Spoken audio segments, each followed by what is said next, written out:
Meeting hall में बुलाया, करीबन 100 एम्प्लॉय आए और सबसे कहा कि तुम्हें पता है तुम्हारी प्रगति में, तुम्हारी गति में जो बाधक बन रहा है वो व्यक्ति का पता चल गया है। तुम्हें पता कौन है?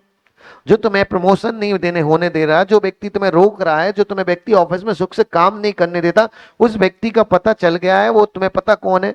और जैसे ये बात बॉस ने बोली ना, सबके मन में एक दूसरे के चेहरे आने लगे। हाँ जे ही है, ये वही व्यक्ति, हाँ जे ऐसा है जो हमें जरूर जानबूझ के हमारी शिकायत करता है, जानबूझ के हमारे काम में अडंगा डालता है। आप इसको समझना, एक दूसरे के चेहरे से पूरा दिमाग भर गया। और मजे की बात देखना, थोड़ी देर बाद बॉस ने कहा कि सब लोग क्रम क्रम से उस एक कमरा है, उस कमरे में जाएंगे, वो व्यक्ति वहां बैठा है, आप देख लें। अब 100 के 100 यहीं, तो वो व्यक्ति कौन? एक नया उत्साह। और जब वहां रूम में गए ना, आप विश्वास रखना, रूम में जाने से पहले लोगों का दिमाग चल रहा था ये वो दुनिया भर का। रूम से निकलने के बाद इस साइड से गेट था, रूम में जाना है देखना, और उस साइड वाले गेट से निकलना है। आप आश्चर्य करोगे, यहां से जाने के बाद वहां निकलने के बाद एक भी व्यक्ति के दिमाग के सारे चीजें खत्म हो गई और चेहरा एकदम फीका पड़ गया। पता कौन बैठा था उस रूम में? उस रूम में एक आईना लगा हुआ था। क्या लगा हुआ था? हकीकत मानना, तुम्हारी प्रगति में कोई बाधक है, वो दूसरा है कि तुम स्वयं हो। बस इतना बता दो, कौन है? आप विश्वास रखो, आपको धर्म के क्षेत्र में कोई बाधक है, विश्वास रखो कोई दूसरा नहीं, हम स्वयं हैं। हमारे परिवार के प्रेम के क्षेत्र में कोई बाधक है तो कोई दूसरा नहीं, हम स्वयं हैं। हमारी प्रगति में कोई बाधक है तो कोई दूसरा नहीं, हम स्वयं ही है। चाहे बुद्धि के हिसाब से समझ लो, चाहे भाग्य के हिसाब से समझ लो, हम स्वयं ही हैं। भगवान महावीर ने एक बहुत अच्छी बात कही। दिनेश भाई, एक बात याद रखना, भगवान महावीर का ये सूत्र जीवन में गिठान बांध के रखना। उन्होंने कहा है, तू ही स्वयं का मित्र है और तू ही स्वयं का दुश्मन है, शत्रु है। विश्वास रखना, हमारा कोई संसार में दुश्मन है, न हमारा संसार में कोई मित्र है। ये सब हमें दिख रहा है कि अमुक व्यक्ति मेरा मित्र है, ये दिख रहा है अमुक व्यक्ति हमारा शत्रु है। जब तक हमारी बुद्धि उसको शत्रु स्वीकार नहीं करेगी, तब तक विश्वास रखना संसार में कोई हमारा शत्रु हो ही नहीं सकता। और जब तक हमारी बुद्धि किसी को मित्र स्वीकार नहीं करेगी, तब तक हमारा कोई मित्र हो नहीं सकता। इसलिए बाहरी चीजों से लड़ना बंद करो, अंदर अपनी बुद्धि से लड़ना शुरू करो। बुद्धि जितनी पॉजिटिव होगी, संसार उतना तुम्हें सुंदर लगेगा, और बुद्धि जितनी नेगेटिव होगी, संसार तुम्हें उतना दुखमय लगेगा। पंकज भाई क्या सोच रहे हैं? ऐसा नहीं है, सेम ऐसा ही है। तुम्हारे भाई का क्या नाम, वो रिश्तेदार आशीष, क्या सोच रहे? ऐसा नहीं। आप मान के रखो, कितने आप हकीकत मानना, अगर एक लिस्ट दी जाए और 100% ईमानदारी से काम करना हो, आपको एक कागज पेन दे दिया जाए, लिखा जाए कि इसमें लिखो कि आपको कितने लोग हैं आपके जीवन में, घर में, परिवार में, ऑफिस में, दुकान में, व्यापार में, समाज में, जो आपको परेशान करते, आप विश्वास करना 25-50 लोगों का नाम लिख दोगे आराम से। कोई बड़ी चीज नहीं है। और अगर एक और पेन और एक और कागज दिया जाए कि आप उन लोगों का नाम लिखो जिनको आप परेशान करते, क्यों? आप एक कल्पना करो, हमारी विचारधारा देखना कि हमें लोग परेशान करते, हम किसी को नहीं करते। ये कैसे संभव है? संभव है? और विश्वास नहीं, संभव नहीं है, असंभव है। तो कम से कम ये देखो, जब कोई तुम्हें परेशान करता, वो नाम तुम्हें याद है, तो विश्वास ना, जब तुम किसी को करते तो उसको भी तो तुम्हारा नाम याद है, और वो भी लिखेगा तो कहां तुम्हारा नाम लिखे। ये अकल क्यों नहीं आ रही? ये अकल भी तो आनी चाहिए। एक बात बताऊं दिनेश भाई, दुनिया में दो फूल ऐसे हैं, विश्वास रखना, जो सबसे कीमती माने जाते हैं। एक फूल गुलाब का और दूसरा कमल का। दोनों फूलों को पूजा में, हर चीज में सर्वश्रेष्ठ स्थान दिया है। पर दोनों फूलों की खासियत देखी, गुलाब कांटों के बीच से बड़ा होता है और कमल कीचड़ में बड़ा होता है। पर याद रखना, जो व्यक्ति इन दो फूलों को भगवान के चरणों में चढ़ाता है वो श्रेष्ठ हो या ना हो, पर जो दो फूलों जैसा अपना आचरण बना लेता वो नियम से श्रेष्ठ होता है। परिवार में बीच में, अगर संसार के बीच में तुम्हें बड़ा होना है तो विश्वास रखना बड़े तभी हो पाओगे जब कांटों से बच के स्वयं की सुरक्षा करो। कभी कोई गाली देने वाला मिल जाए, कोई अवैध व्यवहार करने वाला मिल जाए, कोई नीचा दिखाने वाला मिल जाए, तुम विश्वास करो उनसे बहस मत करो, उनको टच मत करो। कांटे हैं, खून निकाल देंगे, उनसे बच जाओगे, गुलाब बन जाओगे। और घर परिवार में राग द्वेष पर होता रहता, कोई छोटी मोटी बातें करेंगे, मचाने वाले मिलेंगे। घर में कोई ऐसी बहू आ जाएगी पूरे घर को मचा देगी, ऐसी सास आ जाएगी पूरे घर को मचा देगी, घर में कोई ऐसा रिश्तेदार आ जाएगा जो पूरे घर को मचा दे।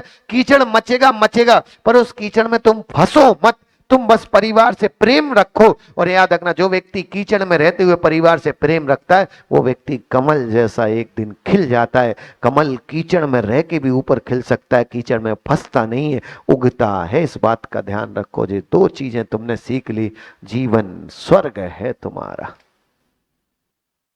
कुछ नहीं करना अलग से। सच कह रहा हूं, कुछ भी अलग से नहीं करना। हम मजे की बात देखना कि हमारे भगवान जिनेंद्र के दर्शन करने के लिए मनोज भाई आप किसी मंदिर में गए, एक प्राचीन मूर्ति थी, दर्शन किया है।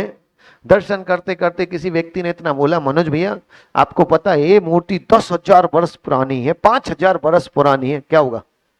आप इसमें भगवान वही, मूर्ति वही, पर विचार चेंज हुआ तो विश्वास रखना फीलिंग चेंज हो जाएगी। अभी भगवान के प्रति जो फीलिंग थी, जैसी विचार में घुसा कि यार ये तो 10,000 वर्ष प्राचीन मूर्ति का दर्शन करने का, जैसे ही विचार घुसा, विश्वास है ना, भक्ति की फीलिंग, फर्क पड़ता है। महाराज जी हैं, महाराज जी हैं, विश्वास रखना भक्ति की फीलिंग है, महाराज जी हैं, लेकिन मनोज भाई पड़ोस सागर महाराज जी हैं, फीलिंग चेंज हो ही जाती है। हमारे महाराज जी हैं, हमारे परिचित हैं।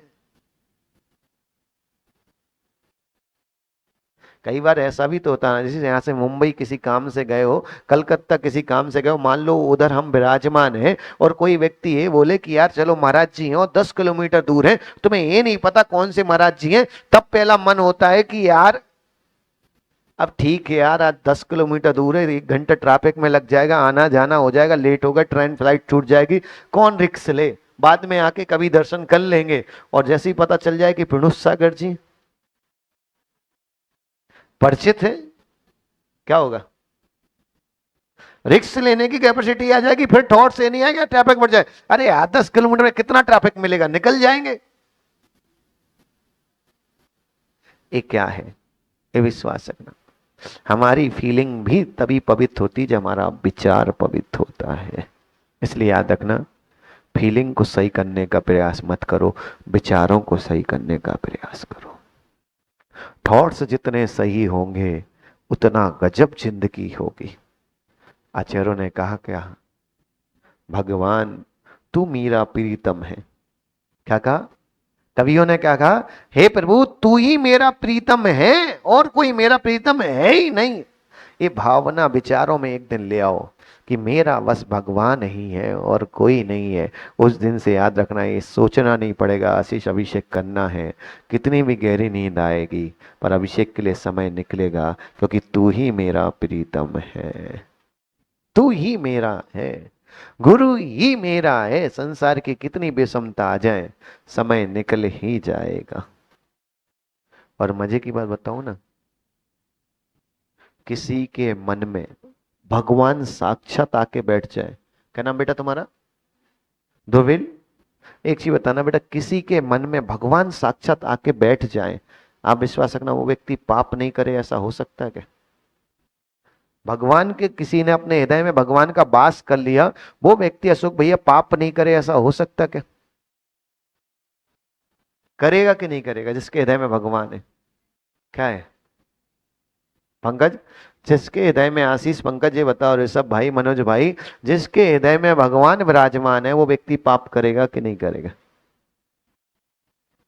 विश्वास रखना, आचार्यों ने स्पष्ट कहा है, जिसके हृदय में भगवान विराजमान है उस व्यक्ति से पाप हो भी सकते हैं, पर जिसकी बुद्धि सद्बुद्धि है, विश्वास रखना, उस व्यक्ति से कभी भी पाप नहीं हो सकते हैं। इसलिए याद रखो, पहले भगवान को विराजमान करने के प्रति पागल मत हो, पहले बुद्धि को सद्बुद्धि करने के प्रति पागल हो। याद रखना, भगवान से भी कीमती है तुम्हारी सद्बुद्धि है। कितने भक्त ऐसे हैं जो पागल हैं, भगवान के प्रति पागल हैं, फिर भी उनसे पाप हो जाते हैं। और कितने विवेकवान ऐसे हैं कि भगवान के प्रति पागलपन कम है, पर बुद्धि सद्बुद्धि उनसे कोई पाप नहीं होते और वो स्वयं भगवान बन जाते हैं। मनुष्य कभी कभी लगता ना यार, धर्म के बारे में कुछ ज्ञान नहीं है। कभी कभी ऐसा आए विचार आए, बहुत ज्ञान नहीं है, और नहीं भी है। पंकज कभी कभी लगे ना यार, धर्म के बारे में बहुत बड़ी जानकारी नहीं है, तब विकल्प मत करना। तुम बस दो चीज याद रखना कि भगवान के पास जब भी आओ, ये मत बोलना भगवान ज्ञान नहीं है, तुम तो ये कहना भगवान ज्ञान कम हो धर्म के बारे में, सिद्धांत कम हो चलेगा, पर दो चीज याद रखना, एक सिद्धा में कमी नहीं आने देना, और एक मेरी बुद्धि को दुर्बुद्धि मत होने देना। नियम से मेरा मोक्ष पक्का है। हाँ अशोक भैया, आप आश्चर्य करोगे, आप कल्पना करो, वो मुनिराज जिसको नमोकार याद नहीं है, नमोकार याद है, सिर्फ घोती नाम के मुनिराज, नमोकार याद नहीं है, लेकिन बुद्धि सद्बुद्धि है, किसी भी स्थिति में पाप नहीं करूंगा बस। बहुत ज्ञान नहीं है, बहुत ज्ञान नहीं है, कोई बात नहीं है, कोई ज्ञान की आवश्यकता ही नहीं है, इतनी बुद्धि चाहिए कि मेरी बुद्धि दुर्बुद्धि नहीं हो। जिगर बेटा विश्वास रखना, नियम से कल्याण हो जाएगा। आज से भगवान से ये मत मांगो कि बहुत ज्ञान मिले, तुम तो ये मांगा करो भगवान जो बुद्धि है बस वो दुर्बुद्धि ना हो, बस इतना कल्याण कर दो। बुद्धियों में भी उनने कहा है कि कम से कम लड़ने वाली बुद्धि, अज्ञान वाली बुद्धि, दुर्बुद्धि सब है, पर विद्रोह की बुद्धि मत रखो। क्या मत करो? विद्रोह प्रधान बुद्धि मत रखो। विद्रोह प्रधान बुद्धि मतलब समझते मनुज? छोटी छोटी बातों में चिढ़ जाना, छोटी छोटी बातों में लड़ जाना, बहस कर लेना, कहीं किसी से कुछ बोल देना, कहीं किसी का भी अपमान कर देना, खुद के सम्मान के सामने किसी को कुछ नहीं देखना, इसको उन्होंने कहा दुर्बुद्धि। क्या क्या? विद्रोह बुद्धि। होते ना कई लोग, होते ना छोटी छोटी बातों पे मारपीट कर लेते हैं, छोटी छोटी बातों पे तोड़ फोड़ कर देते हैं। एक कौन है? इस याद रखना, विद्रोही प्रधान बुद्धि है। कौन से जीव है? विद्रोही प्रधान है।